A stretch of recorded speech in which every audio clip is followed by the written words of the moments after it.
नमस्कार, हिंदी साधन चैनल में आप सभी का एक बार फिर से हार्दिक स्वागत है। आज के इस वीडियो में सीटेट के सामाजिक अध्ययन का जो 2015 में सितंबर में एग्ज़ाम हुआ था, उसी के प्रीवियस ईयर पेपर को लेकर मैं उपस्थित हुई हूँ। तो वीडियो को अंत तक देखें, वीडियो को अंत तक देखेंगे तो आप सभी को एग्ज़ाम में काफ़ी फ़ायदा इससे मिल सकता है। उत्तर को व्याख्या सहित हल करने की कोशिश करूंगी। तो चलिए हम वीडियो को शुरू करते हैं। प्रश्न है, पहला प्रश्न, सामाजिक विज्ञान के शिक्षण में चित्र तथा पट के प्रयोग के लिए सबसे महत्वपूर्ण कारण क्या है? ऑप्शन है घटनाओं का वर्णन करना, पाठ्य पुस्तकों को आकर्षक बनाना, एक पक्षीय सूचना प्रदान करना, दिए गए वृत्तांत पर चर्चा को प्रोत्साहित करना। तो यहाँ पे ऑप्शन चौथा सही हो जाएगा। दिए गए वृत्तांत पर चर्चा को प्रोत्साहित करना। अब हम इसकी व्याख्या को देख लेते हैं। सामाजिक विज्ञान के शिक्षण में स्टोरी बोर्ड के उपयोग का सबसे महत्वपूर्ण कारण है कि प्रदत्त कहानी पर विचार विमर्श को प्रोत्साहित करना। अगला प्रश्न है प्रश्न संख्या 32। सामाजिक भारतीय संसद की भूमिका एवं कार्यप्रणाली की समझ को विकसित करने के लिए निम्नलिखित में से कौन सा सबसे उचित क्रियाकलाप है?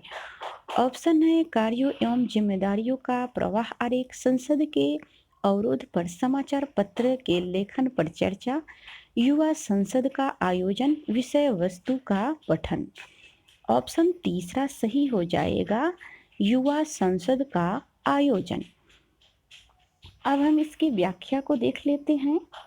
भारतीय संसद की भूमिका तथा कार्य की समझ को विकसित करने का सबसे उपयुक्त कार्यकलाप है संसद में युवा की भागीदारी। इससे संसद की संरचना एवं कार्यों को सरल एवं दिलचस्प तरीके से समझने में सहायता मिलेगी।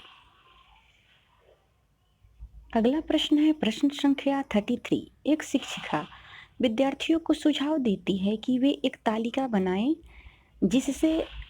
जिनके द्वारा एक सप्ताह में उपयोग किए जाने वाले पानी की बाल्टियों की संख्या लिखी गई हो। इस गतिविधि के बाद वे पानी के प्रयोग और संरक्षण के बारे में चर्चा शुरू करती है। शिक्षिका कक्षा में किस प्रकार के अधिगम को प्रोत्साहित कर रही है? ऑप्शन है समस्या समाधान विधि, पूछताछ विधि, निगमनात्मक विधि, वृत्त अध्ययन विधि। ऑप्शन दूसरा सही हो जाएगा, पूछताछ विधि। अगला प्रश्न है सबसे उचित विकल्प को रिक्त स्थानों में भरिए। प्रश्न है ज्ञान और विचारों को व्यवस्थित करने के लिए अवधारणात्मक संसाधनों में समय रेखा, सारांश, डैश और डैश सम्मिलित है। ऑप्शन है सूचना मानचित्र और अवधारणा मानचित्र, अन्वेषणात्मक सॉफ्टवेयर और प्रश्न बैंक, शिक्षण प्रतिरूपण और दंड आरेख, स्मरण संकेत और समीक्षा प्रश्न। ऑप्शन यहाँ पे पहला सही हो जाएगा, सूचना मानचित्र और अवधारणा मानचित्र। अब हम इसके व्याख्या को देख लेते हैं। ज्ञान और विचारों को व्यवस्थित करने के लिए वैचारिक संसाधन जैसे घटनाक्रम, सारांश, सूचना मानचित्र और संकल्पना मानचित्र आदि शामिल होते हैं। अगला प्रश्न है प्रश्न संख्या 35। क्रियाकलाप आधारित प्रश्न सामाजिक विज्ञान के पाठ को ऑप्शन है लंबा बनाते हैं, विस्तृत बनाते हैं, आनंदमयी बनाते हैं, विवादास्पद बनाते हैं। ऑप्शन यहाँ पे तीसरा सही हो जाएगा, आनंदमयी बनाते हैं। अगला प्रश्न है सामाजिक समस्याओं की समझदारी को विकसित करने के लिए निम्नलिखित में से सबसे उचित विधि कौन सी है? ऑप्शन है भूमिका निर्वाह, वृत्त अध्ययन, चलचित्र प्रदर्शन, चित्र निबंध। ऑप्शन दूसरा सही हो जाएगा, वृत्त अध्ययन।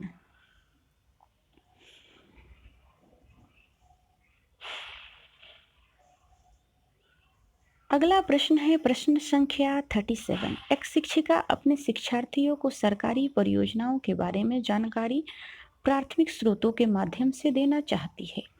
निम्नलिखित में से कौन सी योजना अनुपयुक्त होगी? ऑप्शन है सरकारी परियोजना पर पुस्तक की समीक्षा, एक खंड विकास अधिकारी के साथ साक्षात्कार, विद्यार्थियों के पड़ोस में लागू होने वाली योजनाओं पर सर्वे, विद्यार्थियों के पड़ोस में लागू होने वाले परियोजनाओं पर हुए खर्च का रिपोर्ट। ऑप्शन पहला सही हो जाएगा, सरकारी परियोजना पर पुस्तक की समीक्षा। अगला प्रश्न है सामाजिक विज्ञान पर निम्नलिखित में से एक उचित और अर्थपूर्ण दत्त अभ्यास को चुनिए। ऑप्शन है अवधारणाओं के परीक्षण का एक मौलिक अभ्यास, पठन सामग्री का सार, पाठ्यपुस्तकों में से सही उत्तर ढूंढना, पिछले वर्ष का अभ्यास। ऑप्शन पहला सही हो जाएगा, अवधारणाओं के परीक्षण का एक मौलिक अभ्यास। अगला प्रश्न है लोकतांत्रिक संस्थानों के प्रति अभ्यर्थियों को दोषदर्शिता के रोकने के लिए निम्नलिखित में से कौन सा विकल्प सबसे उचित होंगे?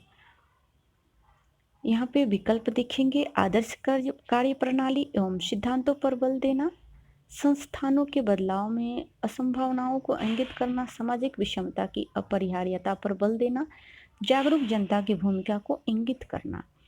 अब ऑप्शन देखेंगे, ए और बी, ए और डी, सी और डी, सी और बी। ऑप्शन दूसरा सही हो जाएगा, ए और डी। अगला प्रश्न है प्रश्न संख्या 40।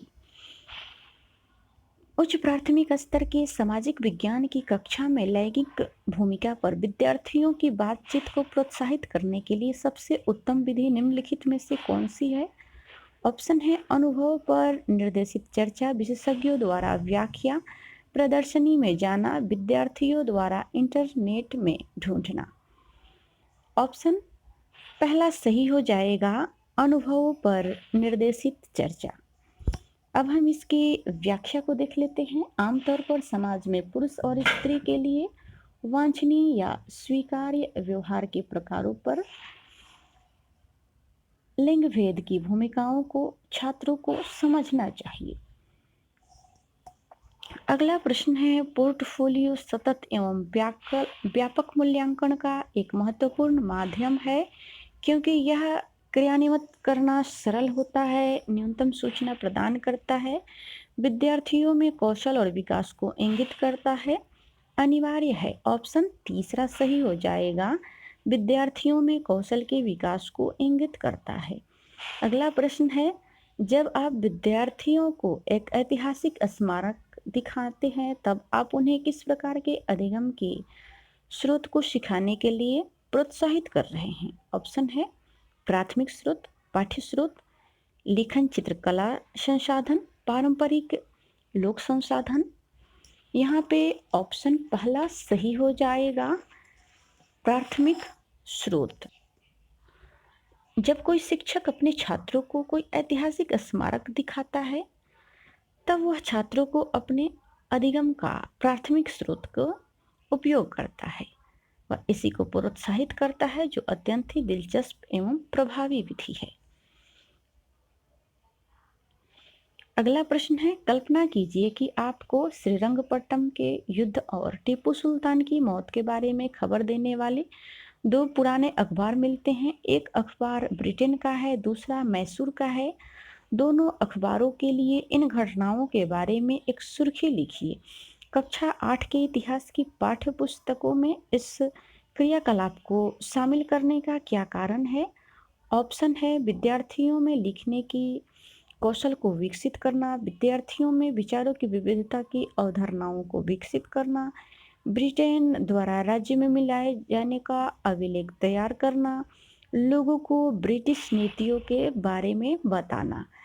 तो यहाँ पे ऑप्शन दूसरा सही हो जाएगा, विद्यार्थियों में विचारों की विविधता की अवधारणा को विकसित करना।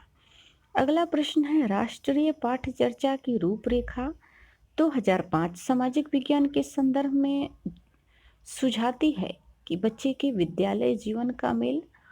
ऑप्शन है कक्षा के जीवन से होना चाहिए, बाहर के जीवन के साथ होना चाहिए, किताबी ज्ञान से जुड़ा होना चाहिए, शिक्षकों की अपेक्षाओं के साथ होनी चाहिए। ऑप्शन दूसरा सही हो जाएगा, बाहर के जीवन के साथ होना चाहिए। राष्ट्रीय पाठ्य चर्चा की रूपरेखा के अनुसार सामाजिक विज्ञान छात्र के विद्यालय के जीवन के साथ साथ उनके बाहरी जीवन के साथ भी संबंध होना चाहिए। बच्चे कक्षा में जो अनुभव करते हैं शिक्षकों से, उनका उपयोग शिक्षा को मनोरंजन एवं दीर्घकालीन बनाने के लिए भी किया जाना चाहिए। अगला प्रश्न है, प्रश्न संख्या 45, सबसे उचित विकल्प को चुनिए। उच्च माध्यमिक स्तर के विद्यार्थियों को सामाजिक विज्ञान की परियोजना के तहत क्षेत्र भ्रमण करने को कहा जा सकता है, जिससे कि ऑप्शन है, यह विद्यार्थियों के लिए भागीदारी बढ़ाता है और आनंदमय होता है। यह अवधारणा और विचारों के साथ वास्तविकताओं की तुलना करने में योग्य बनाता है। विद्यार्थी व्यस्त होते हैं, शिक्षक अन्य कार्य करने के लिए मुक्त हो जाते हैं। यह परियोजना पूर्ण करने की अनिवार्य आवश्यकताओं को पूर्ण करता है।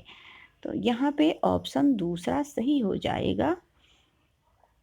अगला प्रश्न है, उच्च प्राथमिक स्तर पर भूगोल की कक्षा के लिए निम्नलिखित में से कौन सी विधि सबसे अधिक उपयोगी है?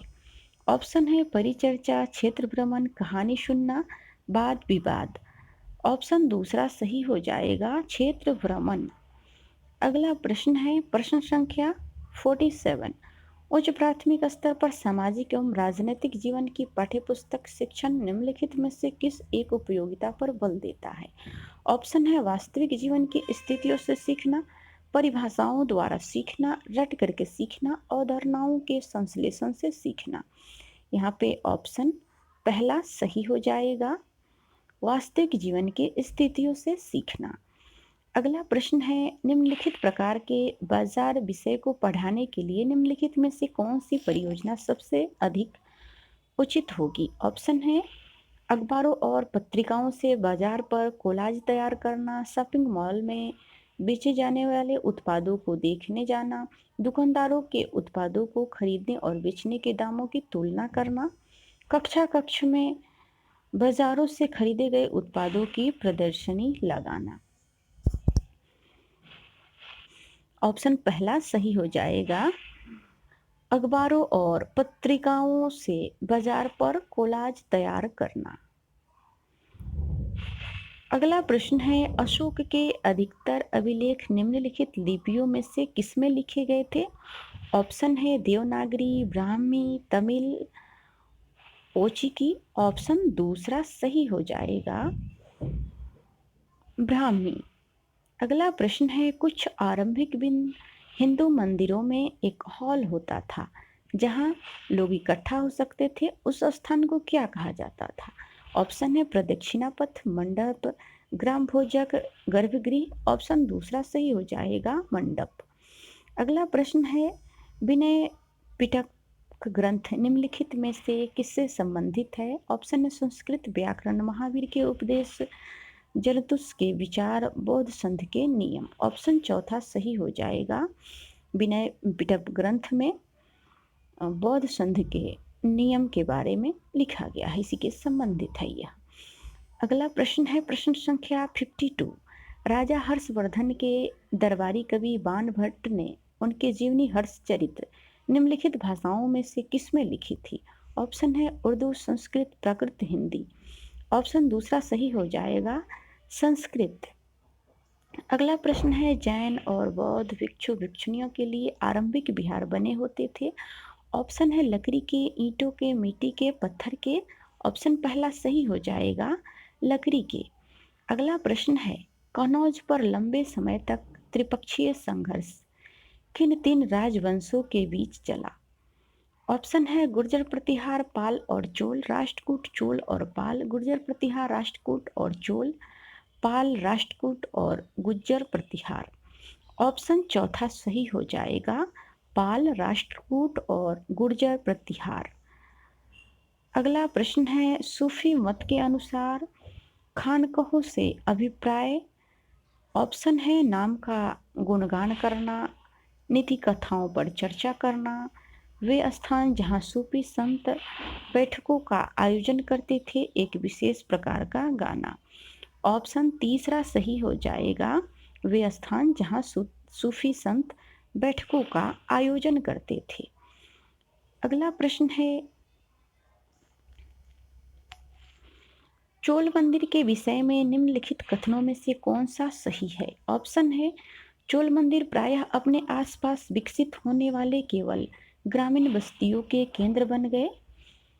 जनसाधारण द्वारा दी गई भूमि से चोल मंदिर संपन्न हो गए। चोल मंदिर सामाजिक आर्थिक सांस्कृतिक जीवन के केंद्र थे। लौह प्रतिमाओं का निर्माण चोल मंदिर की मुख्य विशेषता थी। तो यहाँ पे ऑप्शन तीसरा सही हो जाएगा, चोल मंदिर सामाजिक आर्थिक सांस्कृतिक जीवन के केंद्र थे। अगला प्रश्न है प्रश्न संख्या 57। दिल्ली सल्तनत के सुल्तानों के लिए लिखी गई तवारीख के विषय में निम्नलिखित कथनों में से कौन सा सही है। ऑप्शन है, ये दिल्ली सल्तनत की प्रशासनिक भाषा उर्दू में लिखी गई थी। तवारीख उन लोगों द्वारा लिखी गई है जो शायद ही नगरों में रहते हैं। तवारीख के लेखक शासकों को अच्छे शासन की आवश्यकता और न्याय संगत शासन पर बल देते थे। लेखकों द्वारा तवारीख सुल्तानों के से ढेर सारे इनाम पाने के लिए लिखी गई थी। ऑप्शन तीसरा सही हो जाएगा, तवारीख के लेखक शासकों को अच्छे शासन की आवश्यकता और न्याय संगत शासन पर बल देते थे। अगला प्रश्न है प्रश्न संख्या 58। 19वीं सदी में निम्नलिखित में से किसने कुरान शरीफ की आयतों का हवाला देकर महिलाओं की शिक्षा के लिए तर्क दिया था। ऑप्शन है सैयद अहमद खां, जियाउद्दीन बरनी, रुकैया सखावत हुसैन, मुमताज अली। ऑप्शन चौथा सही हो जाएगा, मुमताज अली। 19वीं सदी में महिलाओं की शिक्षा की तरफदारी करते हुए मुमताज अली ने कुरान की पुनः व्याख्या की थी। अगला प्रश्न है, कक्ष में विद्यार्थियों को खुली पुस्तक अभ्यास करवाने के उचित कारण को चुनिए। ऑप्शन है पाठ को विस्तृत रूप से याद कराना, बिल्कुल गलत है। पाठ को किसी विशिष्ट प्रश्न के संदर्भ में पढ़ना, बिना तैयारी की विद्यार्थियों का मूल्यांकन करना, पाठ्यभाषा के प्रयोग को प्रोत्साहित करना। तो इन सारे ऑप्शनों को देखते हुए दूसरा ऑप्शन बिल्कुल सही है, पाठ को किसी विशिष्ट प्रश्नों के संदर्भ में पढ़ाना।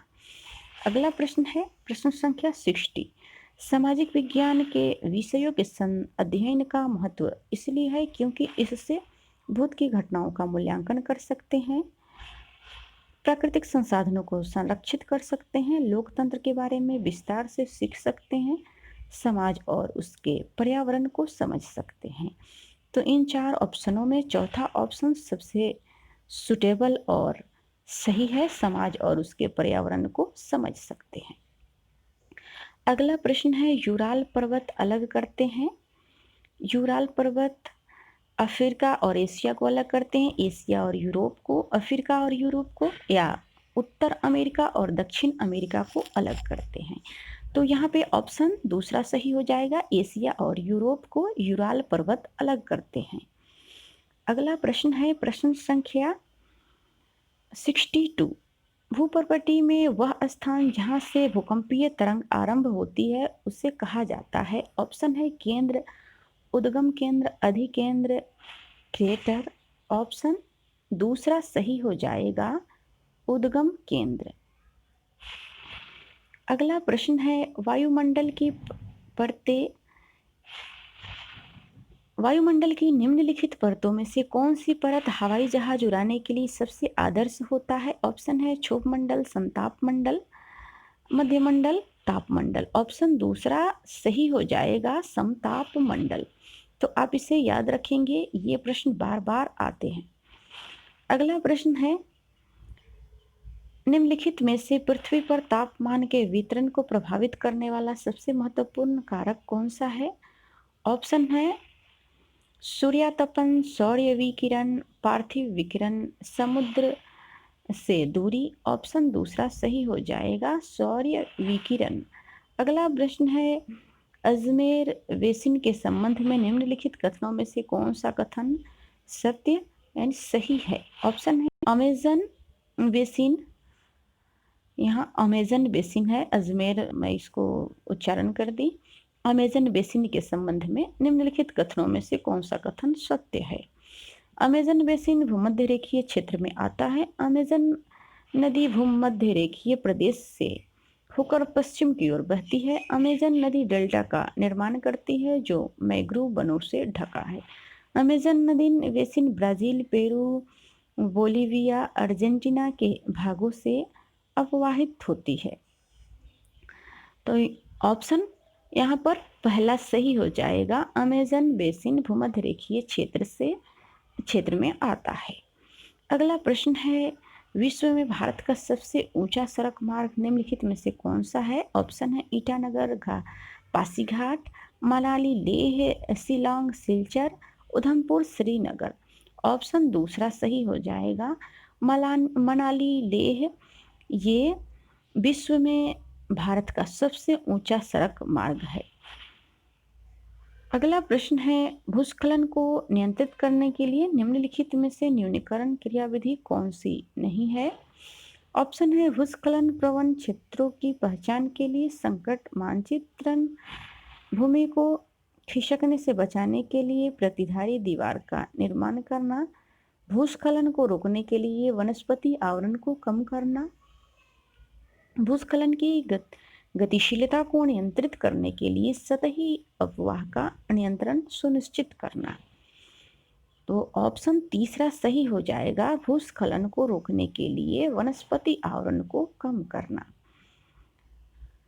अगला प्रश्न है, निम्नलिखित में से किसके उत्पादों को काला सोना कहा जाता है? ऑप्शन है कोयला, सोना, पेट्रोलियम, तांबा।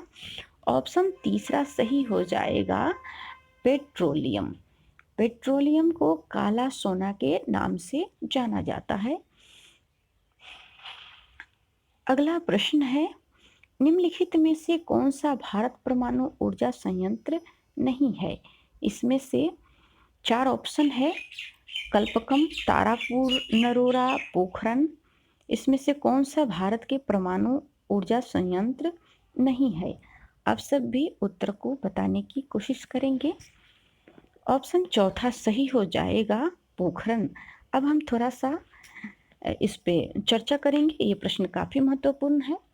पोखरन भारत का परमाणु ऊर्जा स्टेशन नहीं है, यह एक शहर है जो राजस्थान के जैसलमेर में स्थित है। यह भारत का पहला भूमिगत परमाणु हथियार विस्फोटक परीक्षण स्थल है। तो आप इसे याद रखेंगे। ये तो सारे प्रश्न ही महत्वपूर्ण हैं क्योंकि ये सभी के सभी प्रश्न सितंबर 2015 में पूछे गए प्रश्न हैं। लेकिन कुछ ऐसे प्रश्न होते हैं जो हर बार परीक्षा में आते ही हैं।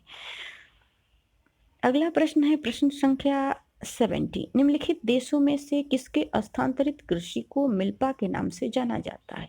ऑप्शन है Bharat, Malaysia, Mexico, Brazil. Option तीसरा सही हो जाएगा, मैक्सिको। मैक्सिको में स्थानांतरण कृषि को मिल्पा के रूप में जाना जाता है, इसे आप याद रखेंगे।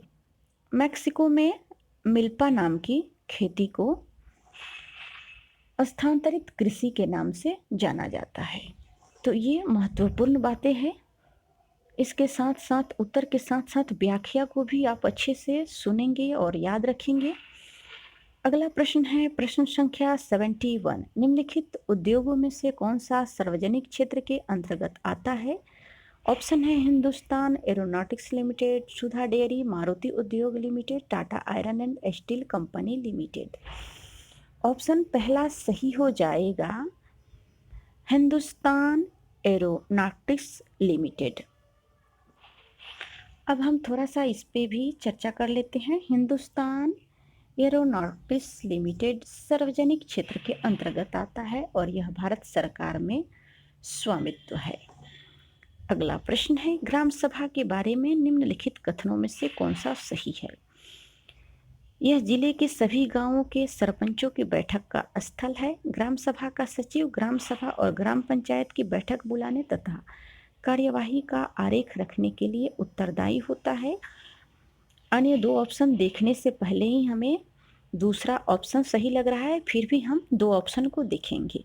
सभी ग्राम पंचायतों के विकास संबंधी योजनाओं का ग्राम सभा में पुनरीक्षण किया जाता है। ग्राम सभा ग्राम पंचायतों की धनराशि के विवरण को नियमित करती है।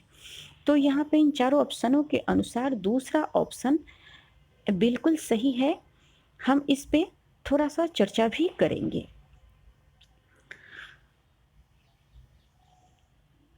ग्राम सभा के में सचिव ग्राम सभा और ग्राम पंचायत की बैठक को बुलाता है।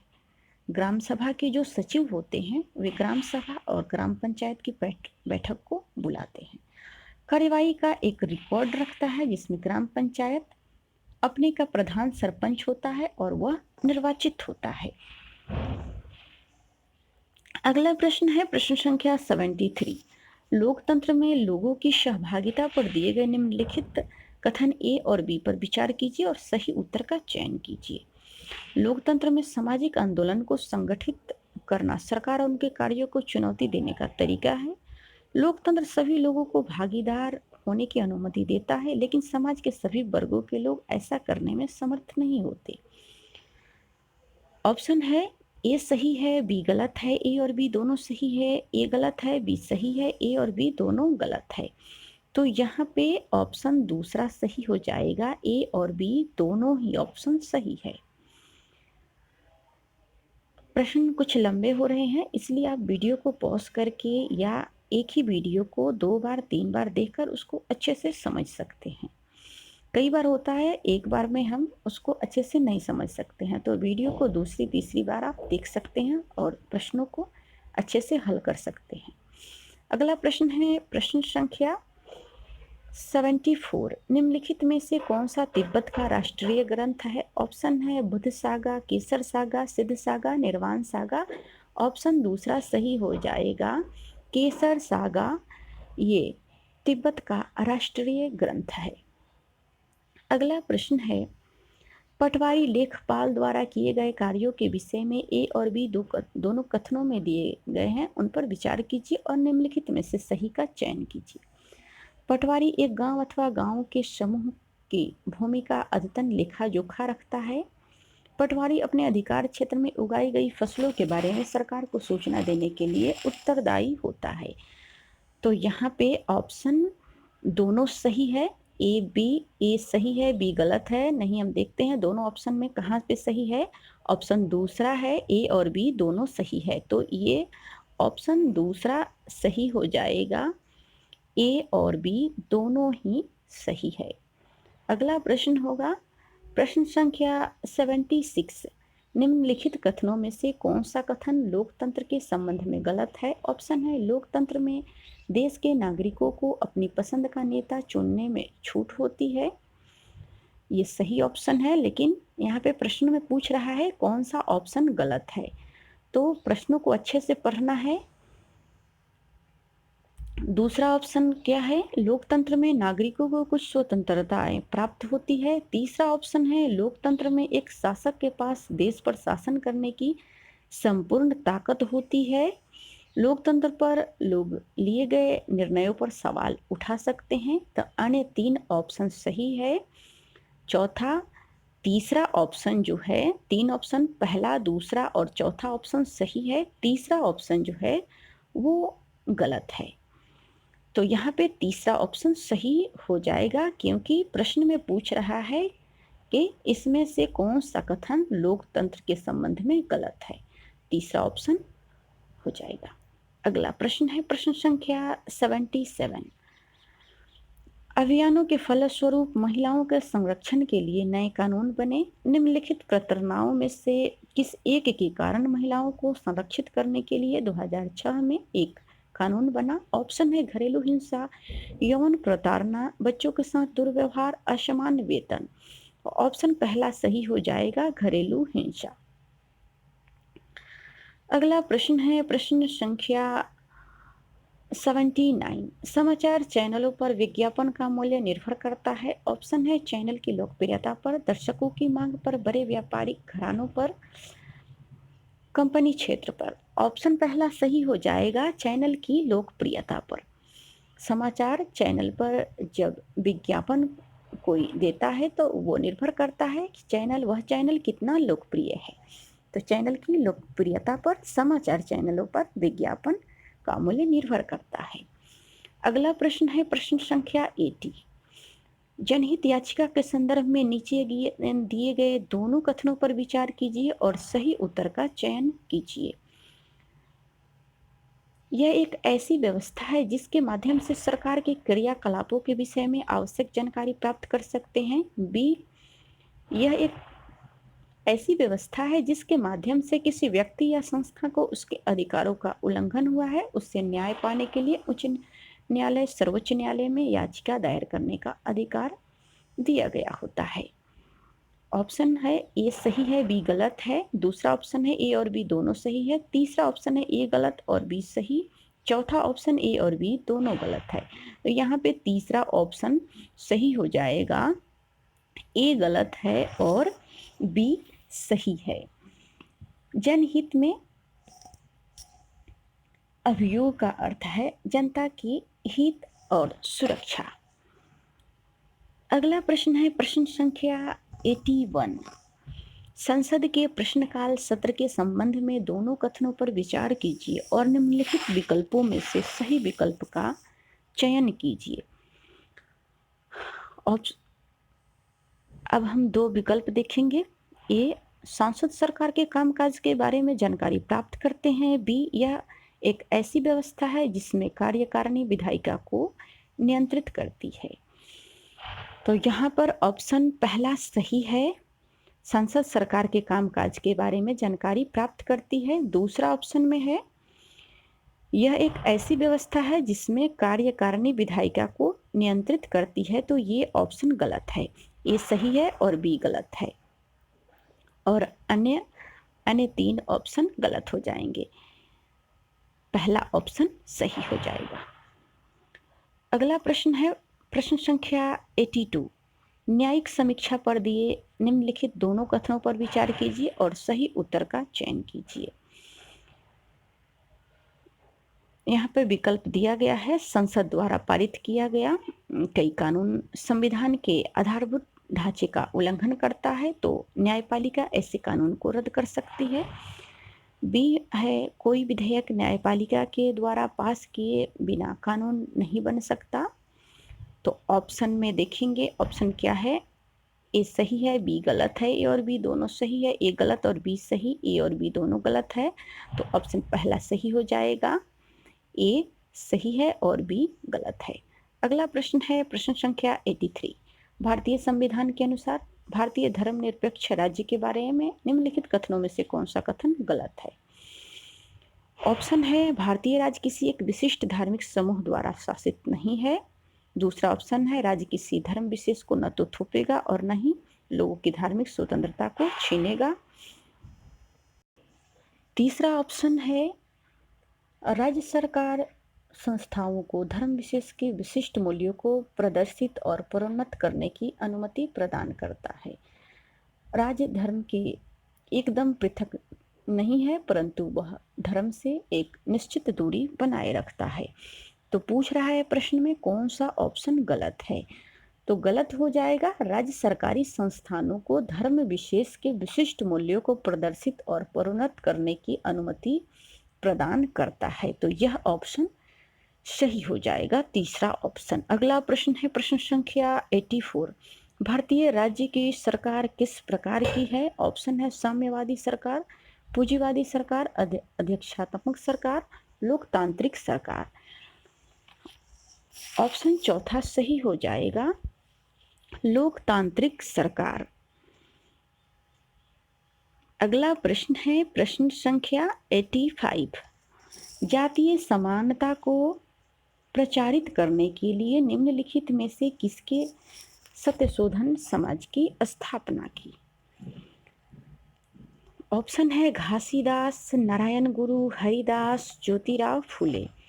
तो ऑप्शन चौथा सही हो जाएगा, ज्योतिराव फुले ने सत्यशोधन समाज की स्थापना की थी, जो 1800 जो 1873 में इन्होंने सत्यशोधन समाज की स्थापना की थी, जिसका मुख्य उद्देश्य था क्षुद्र और अछूत के शोषण से मुक्त करना। तो आप इसे याद रखेंगे। प्रश्न ये भी पूछ सकता है कि सत्यशोधन समाज की स्थापना ज्योतिराव फुले ने कब की थी?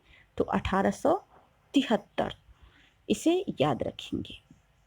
अगला प्रश्न है, 29 मार्च 1857 को बैरकपुर में अफसरों पर हमला करने के आरोप में निम्नलिखित में से किसको फांसी पर लटका दिया गया?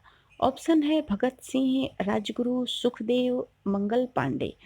ऑप्शन चौथा सही हो जाएगा, मंगल पांडे को 29 मार्च 1857 को बैरकपुर में अफसरों के ऊपर हमला करने पर इनको फांसी पर लटका दिया गया था। अगला प्रश्न है प्रश्न संख्या 87। अंग्रेजों की सर्वोच्चता नीति के संबंध में निम्नलिखित कथनों में से कौन सा कथन सही है? ऑप्शन है, इनमें घोषित किया कि यदि भारतीय शासक की मृत्यु बिना पुरुष वारिस की होती है तो उनके साम्राज्य का अधिग्रहण कर लिया जाएगा। कंपनी का दावा था कि उसको सत्ता सर्वोच्च है, इसीलिए वह भारतीय राज्यों से ऊपर है। तीसरा ऑप्शन है, इसमें इस बात पर बल दिया गया कि प्राच्य जानकारी के विपरीत यूरोपीय जानकारी देने का तरीका व्यवहारिक रूप से लाभकारी है। चौथा ऑप्शन है, इससे घोषित किया कि इंग्लैंड में कोई अन्य व्यापार करने वाला समूह ईस्ट इंडिया कंपनी से स्पर्धा नहीं कर सकेगा। तो ऑप्शन यहाँ पर दूसरा सही हो जाएगा। अगला प्रश्न है प्रश्न संख्या 88।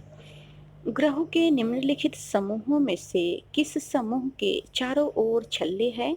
ऑप्शन है शनि, शुक्र, मंगल, शनि, बृहस्पति, यूरेनस, शनि, नेपच्यून, मंगल, शनि, शुक्र, नेपच्यून। ऑप्शन दूसरा सही हो जाएगा, शनि, बृहस्पति और यूरेनस इन ग्रहों के चारों ओर छल्ले हैं। दूसरा ऑप्शन सही हो जाएगा। इसे आप याद रखेंगे, अत्यंत ही महत्वपूर्ण है।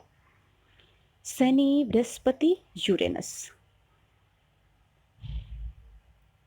अगला प्रश्न है, पृथ्वी को भू-आग के रूप में क्यों वर्णित किया गया है? निम्नलिखित में से सही विकल्प को चुनना है। ऑप्शन है, पृथ्वी ध्रुवों के पास थोड़ी चपटी है, पृथ्वी न तो अधिक गर्म है न ही अधिक ठंडी है, पृथ्वी की 2/3 सतह जल से ढकी है, जीवन के लिए अनुकूल परिस्थितियां केवल पृथ्वी पर पाई जाती है। तो चौथा ऑप्शन बिल्कुल सही हो जाएगा, पृथ्वी पर जीवन के लिए अनुकूल परिस्थितियां पाई जाती है। अगला प्रश्न हो जाएगा प्रश्न संख्या 90। अगला और ये अंतिम प्रश्न है। प्रश्न है, पृथ्वी से चंद्रमा के एक भाग दिखाई पड़ता है क्योंकि ऑप्शन है, चंद्रमा अपने अक्ष पर एक चक्कर पूरा करने से कहीं अधिक समय पृथ्वी का चक्कर पूरा करने में लेता है। दूसरा ऑप्शन है, चंद्रमा पृथ्वी का एक चक्कर पूरा करने में जितना समय लेता है उतना ही समय अपने अक्ष पर एक चक्कर पूरा करने में लेता है। तो यहाँ पर ऑप्शन दूसरा सही हो जाएगा, चंद्रमा पृथ्वी का एक चक्कर पूरा करने में जितना समय लेता है उतना ही समय अपने अक्ष पर एक चक्कर पूरा करने में लेता है। तो आज के लिए इस वीडियो में इतना ही। अगले वीडियो में मिलते हैं, तब तक के लिए वीडियो देखने के लिए सभी को बहुत बहुत धन्यवाद।